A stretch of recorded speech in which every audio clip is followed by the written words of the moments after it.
Welcome back everybody. Saudara, terjadi hiruk pikuk masalah demokrasi di Indonesia disebabkan karena adanya nepotisme. Apa itu nepotisme? Nepotisme berasal dari kata Latin, dari asal kata nepos. Nepos itu artinya keponakan atau cucu. Jadi yang namanya keponakan ini selalu bermasalah. Nah, berawal dari keponakannya dari Ketua MK Mahkamah Konstitusi Anwar Usman. Seorang paman punya keponakan yang punya kepentingan politik. Dan ponakannya juga masih anak muda, masih bau kencur, anak bawang, anak ingusan biasanya disebut begitu. Masih belum tahu apa-apa, belum punya kualitas, belum punya pengalaman. Menghubungi pamannya untuk menggolkan, merekayasa konstitusi, merekayasa aturan hukum supaya bisa menggolkan saudara tertuanya untuk maju sebagai calon wakil presiden. Ini yang namanya nepotisme. Nepotisme itu memberikan jabatan kepada orang terdekat, saudara, keluarga, teman, atau ada hubungan satu suku, hubungan ya seperti hubungan darah, suku, ya, teman. Tetapi yang diberikan adalah nepotisme ini tidak terlalu masalah jika yang diberikan kepada jabatan yang diberikan kepada orang tersebut adalah tepat kepada orang yang punya kualitas, orang yang punya pengalaman, orang yang benar-benar ahli di bidangnya, orang yang sudah punya jam terbang yang tinggi, sudah makan asam garam di dalam bidang tersebut. Ya, orang yang sudah punya pengalaman, punya kualitas. Ya. Nah, begitupun juga politik dinasti pun tidak menjadi masalah jika diberikan kepada keponakan, kepada anaknya, kepada saudara, kerabatnya yang benar-benar punya kualitas. Nah, kehancuran suatu negara, kehancuran ekonomi suatu negara itu disebabkan karena nepotisme ini, kolusi kakak yang disebut dengan KKN, kolusi nepotisme kepada orang-orang yang tidak berkualitas karena ingin membantu mengangkat keluarga, keponakan, ya, teman ke jenjang yang mereka sendiri tidak punya pengalaman dan tidak punya kemampuan. Ya, nepotisme ini bangsa Indonesia sudah mengalami hal yang punya pengalaman buruk tentang nepotisme, korupsi, dan nepotisme atau KKN di era Presiden Soeharto. Gara-gara KKN ini, kolusi nepotisme ini, itulah yang membuat kejatuhan rezim Soeharto. Kejatuhan diktator yang sudah berkuasa 32 tahun. Bayangin aja, sudah 32 tahun bisa runtuh karena kolusi, korupsi, dan nepotisme. Pada tahun pemilu tahun 96 kalau nggak salah itu, Menteri Penerangan ya, Pak Harmoko mengatakan bahwa rakyat Indonesia 97% menginginkan Bapak Soeharto untuk menduduki jabatan presiden berikut kali untuk 5 tahun berikutnya. Maka dengan itu membuat Soeharto pede untuk mencalonkan diri lagi, dan Soeharto terpilih secara aklamasi menjadi presiden untuk periode yang terakhir sebelum kejatuhannya. Dan pada saat itu KKN bertumbuh, dan dari masalah-masalah KKN itulah yang membuat rezim Soeharto runtuh. Dan masalah kolusi, korupsi, dan nepotisme ini terjadi juga di diktator yang sudah berkuasa 3 dekade juga, sama seperti Presiden Soeharto, yaitu Presiden Husni Mubarak. Sejak saya masih SD, Presiden Husni Mubarak sudah berkuasa di Mesir sampai dengan tahun 2015 atau 17 kemarin. Nah, itu terjadi sama seperti itu, memberi pada saat 2 bulan sebelum pemilu, Presiden Husni Mubarak mengangkat anaknya sebagai calon presiden Mesir. Dan terjadilah demo besar-besaran, unjuk rasa besar-besaran menentang nepotisme itu, yang disebut itu karena ada gelombang aksi di Timur Tengah, sebelumnya di Tunisia, terus berlanjut ke Mesir yang dinamakan Arab Spring. Pada masa itu 2 bulan sebelum pemilu, demo besar-besar menjatuhkan Presiden Husni Mubarak, dan Presiden Husni Mubarak ditangkap beserta Jamal Mubarak, anaknya yang menjadi calon presiden, masuk bui. Dan ini jangan sampai terjadi di negara Wakanda ini. Karena kejadian ini mirip-mirip dan sejarah itu berulang kembali. Ya. Sejarah tahun 97, krisis moneter, berlanjut ke tahun 1998 karena harga barang naik semuanya, karena dolar naik, rupiah kita melemah, maka harga-harga barang melonjak, ya. BBM naik, harga bahan pokok naik, ya, semuanya naik, maka terjadi demo besar-besaran. Nah, sekarang juga tren sekarang adalah dolar itu sedang menguat. Jangan sampai dolar menguat, rupiah melemah dengan kondisi KKN, kondisi nepotisme, mereka rekayasa hukum, ya, bagaimana aturan hukum itu ditabrak di Mahkamah Konstitusi yang merupakan bagian dari keluarga, bagian dari nepotisme ini. Ini membuat kemarahan warga. Apalagi sekarang ini kita lihat berita masalah ini sudah disorot oleh media-media di asing. Saya ingat waktu tahun 1997-98, kejatuhan rezim Soeharto juga karena disorot, diprovokasi oleh media-media asing. Nah, sekarang juga disorot oleh media-media asing, majalah Time, di New York Times, dan segala macam. Sekarang sudah menyorot kejadian rekayasa hukum, menabrak aturan hukum di Mahkamah Konstitusi.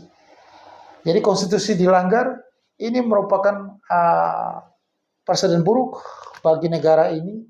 Citra negara di luar menjadi demokrasinya dicitrakan menurun, maka ini dampaknya adalah lambat laun rupiah ini akan ditinggalkan, dolar akan naik, maka inflasi akan naik, dan isu ini akan makin panas terus. Jika tetap masih mempertahankan nepotisme, orang-orang yang tidak berkualitas, ya, anak muda yang punya pengalaman untuk menduduki jabatan penting di negara ini, apalagi jabatan nomor 2 di negara ini. Ini negara, ini bukan kumpulan RT atau kumpulan daerah kecil. Ini negara ada 230 juta penduduk, ya. Jadi menjadi seorang wakil presiden atau menjadi seorang presiden itu bukan pekerjaan yang main-main, ya, karena ini adalah mengelola negara. Punya perusahaan pun di swasta terjadi nepotisme, tetapi seorang yang pemilik perusahaan sudah menyiapkan politik dinastinya, anaknya sudah digembleng sebelumnya, ya, sudah ditempa, ya, sudah disekolahkan, sudah dipekerjakan dari bawah, berjenjang, berikut tidak serta-merta lulus sekolah langsung menduduki jabatan puncak di perusahaan itu. Saya sudah ngamati banyak bahwa di sektor swasta pun tidak ada seperti itu. Semuanya mulai dari bawah. Mulai dari bawah uh, merasakan susahnya ya menjadi bawahan, level menengah sampai ke top manajemen, sampai dengan akhirnya mengendalikan perusahaan itu. Jadi dia mengetahui masalah-masalah dari bawah sampai di atas. Dia sudah merasa kepedihan hidup. Jadi hidup itu bukan seperti bukan seperti yang sekarang dipertontonkan ini, yang sekarang uh, menjadi contoh teladan bagi negara ini yang diperlihatkan oleh seorang pimpinan. Ya. Pertama adalah seorang pimpinan harus konsisten dalam membuat statement. Kalau hari ini mengatakan tidak, maka besok dan sampai turun jabatan pun tetap dipegang komitmen itu. Jangan mengatakan mau tidak, besok enggak apa-apa karena sudah dewasa. Sering saya melihat kata-kata yang tidak konsisten. Dan itu menjadi contoh teladan bagi semua orang di Indonesia. 230 juta orang melihat kata-kata dari seorang pimpinan yang tidak konsisten. Maka itu menjadi budaya nanti bahwa dia telah memberi teladan yang bahwa kata-kata itu biasa. Gitu. Itu hal lumrah dalam berkata-kata. Maka bangsa ini tidak punya harga diri. Ya. Begitupun juga orang-orang yang tidak berkualitas, yang tidak punya kemampuan, belum punya pengalaman, sudah diangkat secara instan tanpa melalui proses, ya, tanpa melalui ditempa, langsung menduduki posisi puncak. Maka ini juga menjadi contoh teladan yang membuat mental daya juang, mental harap gampang, ya, mental malas-malasan akan muncul di generasi muda. Karena mereka pikir buat apa? Melalui dari bawah ke atas. Orang semuanya itu bisa melalui proses instan. Asal ada nepotisme. Maka paman kita atau saudara kita menduduki posisi kita bisa melalui proses instan langsung. Tanpa melalui pengalaman atau tanpa punya kualitas, ya, prestasi, langsung menduduki posisi puncak secara instan. Seperti merebus mie instan. Seperti itulah. Karbitan. Seperti yang dikarbit dalam beberapa saat menjadi matang. Nah seperti itu. Dan itu pasti akan tidak buahnya asam dan pasti tidak akan menghasilkan sesuatu yang bagus. Ujung-ujungnya adalah kehancuran yang akan terjadi. Banyak sekali kasus-kasus di dunia, pemimpin-pemimpin yang menerapkan politik dinasti, nepotisme, berujung adalah kehancuran negara itu. Ekonominya akan hancur ya, karena terjadi. Karena politik dinasti itu tidak salah, nepotisme itu tidak salah, asal itu semua melalui proses dan membuat seseorang yang dipersiapkan itu betul-betul orang yang berkualitas, yang sudah melalui proses-proses seperti itu. Seperti saya katakan bahwa pemimpin perusahaan sudah menyiapkan penggantinya, calon penggantinya melalui proses. Seorang raja seperti ratu di Inggris ya sudah mempersiapkan calon pemimpinnya seperti Pangeran William itu sudah menjadi seorang militer ya, berjuang ya, merasakan melakukan kerja sosial, semuanya itu dilakukan untuk melatih kepemimpinannya. Ya. Pangeran di Arab pun begitu juga sebelum menduduki posisi puncak sebagai raja, menjadi seorang pangeran sudah melakukan tugas-tugas yang melatih, yang membuat kepemimpinannya. Bukan masalah bukan masalah gampang bahwa menjadi seorang pemimpin nanti ada orang tuanya yang di belakangnya yang mengaturnya. Tapi ingat bahwa orang yang diangkat secara instan menduduki posisi puncak, orang tersebut akan merasa bahwa dirinya hebat, merasa dia paling hebat, paling dibutuhkan. Dan orang itu akan ada kesombongan diri. Dan dia tidak akan mendengarkan lagi orang yang mengangkat dia. Dan dia akan, karena kesombongan diri, karena tanpa melalui proses, maka orang itu akan berlaku semena-mena dan membuat kebijakan yang salah dan menghancurkan ekonomi negara tersebut. Ya. Batu permata melalui proses sebelum berkilau, itu melalui proses diasah, digosok. Begitupun juga saya pernah dulu bekerja di perusahaan budidaya mutiara, ya. Saya itu siput mutiara atau kerang mutiara itu dimasukkan nukleus. Nukleus seperti plastik itu, nukleus bulat dimasukin ke dalam siput itu, dan siput itu ditaruh di dalam keranjang selama 18 bulan sampai 2 tahun. Itu selalu, siput itu selalu direndam dalam air dan ada butiran-butiran pasir yang masuk ke dalamnya dan membuat teriris itu di dalamnya dan mengeluarkan lendir. Merasa kesakitan dan mengeluarkan lendir, dan itulah yang bertahun-tahun membuat sebuah mutiara yang indah. Nah, begitupun juga semua orang melalui proses ini.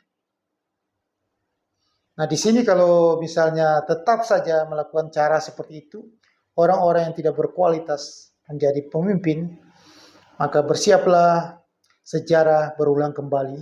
Tahun 1998 akan terulang kembali di tahun 2024 atau tahun 2025. Ya, karena percaya dan tidak percaya, ada rohaniawan yang mengatakan kepada saya bahwa, dan saya selalu ingat kata-kata itu, bahwa sejak dunia ini diciptakan, dari Nabi Adam sampai dengan sekarang, tidak ada hal baru. Yang ada hanya pengulangan-pengulangan sejarah. Tetap sama. Keserakahan, kerakusan, ya, rakus tahta jabatan, ya, duit, sampai dengan sekarang ini diulang saja terus. Kita sudah pernah mengalami masalah korupsi, kolusi, nepotisme ini tahun 1998 dengan jatuhnya rezim Soeharto dan muncullah reformasi mengganti semuanya. Salah satunya MK adalah anak dari reformasi. Mahkamah Konstitusi itu sekarang diobrak-abrik, ditabrak, dilanggar. Berarti sejarah itu akan berulang kembali. Akan terjadi lagi reformasi ulang lagi. Maka akan terjadi kekacauan, ya, terjadi seperti tahun 1998. Kalau sekarang Anda tidak berubah. Jadi itulah, sejarah tetap berulang terus. Karena sifat manusia itu tetap sama dari dulu. Keserakahan itu tetap berulang aja terus. Tidak konsisten mulutnya. Seorang pemimpin yang tidak konsisten, itu tanda-tanda bahwa akan terjadi kolusi korupsi dan nepotisme.